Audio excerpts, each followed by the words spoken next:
For you as a boss of the network in recent months, recent years, what have been the tough decisions you've had to make? What have been the hardest things? I think the great challenge is that I've been at 17 years now, and I feel like I've worked at 17 different places. But that's actually really quite exciting, and that's a reflection of how the media industry's changing along the way. There are always tough decisions that come and go. I think some of the tough decisions we've had to make have been around technology, and it's always tough to back the right technology. So far, so good. We were the first digital 24-hour news operation in the world back in 1996 with Quantel. We've just recommitted to more Quantel equipment to revamp and expand our infrastructure. I think LiveView was a case of picking the right technology.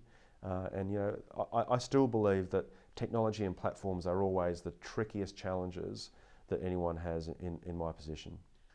One example I was maybe wondering about was John Mangos made a pretty unfortunate comment on Paul Murray's show, which some perceived as a racist comment.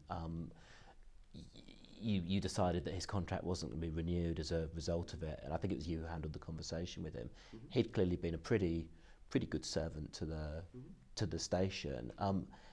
Was that a hard thing to do? Oh, of course. John and I have known each other for many, many years. We have a very close friendship over many, many years. It's a difficult thing to do.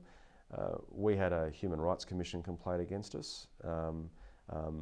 He acknowledges that the words were inappropriate, and the reality was that it was just not tenable for him to continue in that role at that stage. Now, I wish him well. He's doing well on Channel 7, and we're always open to the idea of John coming back. It's not an issue at all, but that's the decision that we had to make at the time. And that's just the reality of it. You mentioned you've been with the network for a long time. You came in journalistic roles, I suppose. The problem is, as you progress, from a journalist's point of view, as you progress, as you get taken further and further away from news and journalism, do you ever miss being able to kind of roll your sleeves up and report?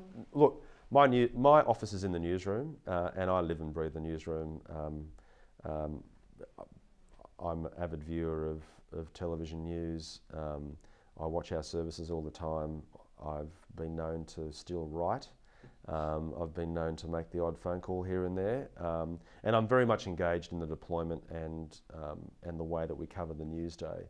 I'm also the managing editor of the business, and I'll never forget my journalism roots, and I think that they are very much a key part of the way that my day plays out. And for you in your own career, where do you go next? I honestly think I've got the best job in journalism in Australia, and I've always been a journalist. I love the job. I think that the ability to be able to deliver news in real time across the variety of channels that we've got, to be part of the leading edge of technology in the way that the industry is digitising, to be part of I believe one of the probably the most successful television platform in Australia, and that is Foxtel in terms of a business, is a really exciting place to be. Angelos, thanks very much for your time. Thank you very much.